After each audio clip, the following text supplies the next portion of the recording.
नमस्कार, मैं Awadh new India mirror से। आज की मुख्य समाचार और हम लोग आज बात करेंगे एग्जिट पोलों की वास्तव में किसकी सरकार बन रही है।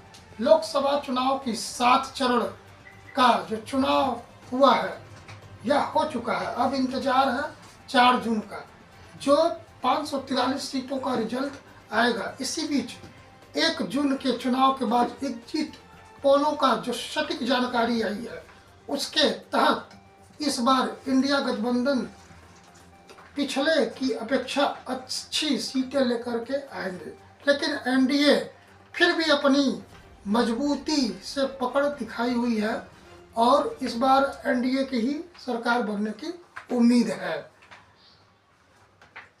देश के नामी 13 एग्जिट पोलों में से एक बार फिर करिश्मा कर 350 सीटों के लगभग पहुंच सकता है एनडीए, और अन्य एक पोलों को बात करें तो एनडीए को 215 से 245 सीटें मिल सकती है।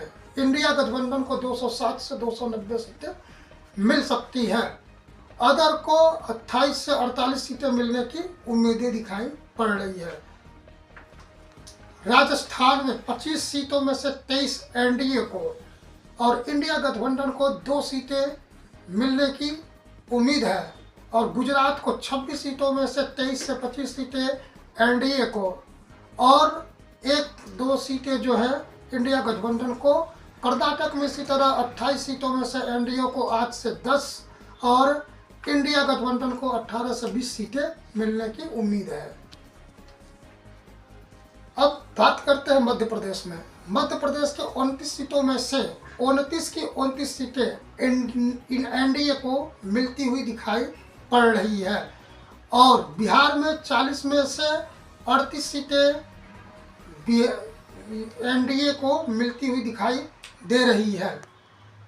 और इसी तरह महाराष्ट्र की बात करें तो 48 सीटों में से एनडीए को 29 से 30 सीटें एनडीए को मिलती हुई दिखाई दे रही। उसी तरह इंडिया गठबंधन को